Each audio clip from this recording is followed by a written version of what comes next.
SE Media Network present. अनुभवी आंखें news, आपका चैनल, आपकी आवाज। नमस्कार, आप देख रहे हैं अनुभवी आंखें न्यूज और मैं हूं आपके साथ संतोष गुप्ता। आइए देखते हैं बिहार न्यूज फास्ट में क्या है कुछ खास।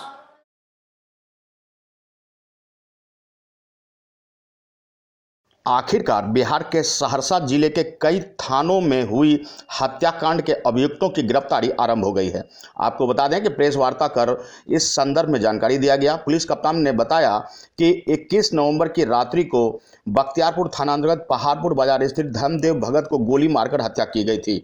हत्याकांड में संलिप्त नामजद आरोपी सुधांशु कुमार उर्फ छोटू कुमार को त्वरित कार्रवाई करते हुए घटना के महज कुछ घंटे बाद ही गिरफ्तार कर लिया गया है। आपको बता दें कि मृतक धर्मदेव की पत्नी, जी हां, धर्मदेव भगत की पत्नी आशा कार्यकर्ता थी और एक दूसरे क्षेत्र में गर्भवती महिला को प्रसव कराने हेतु ले जाने को लेकर विवाद हुआ था, जिसके बाद उक्त युवक ने हत्या की घटना को अंजाम दिया। बताते चले कि गिरफ्तार युवक का पूर्व से आपराधिक इतिहास रहा है। बीते 14 नवंबर के शाम को भी बेहरा थाना क्षेत्र के तुरीख बगीचा से सुपौल जिला के बभनगामा निवासी मृत्युंजय झा की चाकू से गोदकर हत्या हुई थी। इस संबंध में बेहरा थाना में अज्ञात के विरुद्ध दर्ज कराया गया था मामला। इसके तकनीकी सहयोग से मुकेश मिश्रा की संलिप्तता पाई गई, जिसके बाद छापेमारी कर उस युवक को भी गिरफ्तार कर लिया गया है। आपको बता दें कि मोटी रकम के लेन देन को लेकर विवाद बताया जा रहा है। उन्होंने अपना अपराध कबूल भी कर लिया है।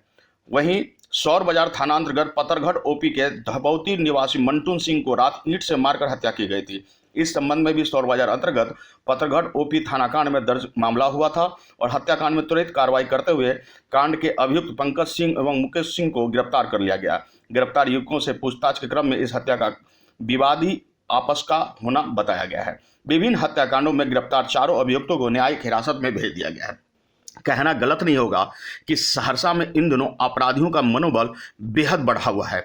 ऐसे में पुलिस नकेल कसे और अपराधियों की गिरफ्तारी कर उन्हें जेल के शिक्षकों के पीछे पहुंचा दिया, ये बेहद सराहनीय है। लेकिन वहीं पुलिस विभाग को यह भी ध्यान देना होगा कि इस तरह की आपराधिक घटनाएं अंजाम को ना पा सके और इसके लिए अपराधियों की धरपकड़ और उनके अंजाम तक पहुंचाना बेहद आवश्यक है। विगत कुछ समय से जो 3 हत्याएं हुई थी, उन तीनों ही हत्याओं में भेदन एवं गिरफ्तारियां हुई हैं। इसमें से जो सबसे पहला मामला है वो कल देर रात का है, जो बख्तियारपुर थाना अंतर्गत एक पान दुकानदार थे, उनकी गोली मारकर हत्या कर दी गई थी। इसके संदर्भ में नामजद अभियुक्त हैं सुधांशु कुमार, जिनका लगभग 3 माह पूर्व से विवाद चला आ रहा था मृतक के साथ में।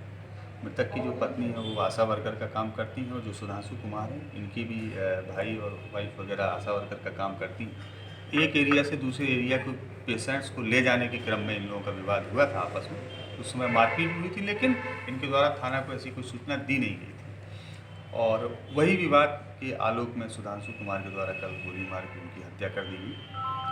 इस घटना में 2 लोग थे, जिसमें एक सुधांशु कुमार है, जिनको हम लोगों ने अभी गिरफ्तार किया है। उनका कुछ आपराधिक इतिहास भी है, जिसका उल्लेख हमने आप लोगों को पहले कर दिया है।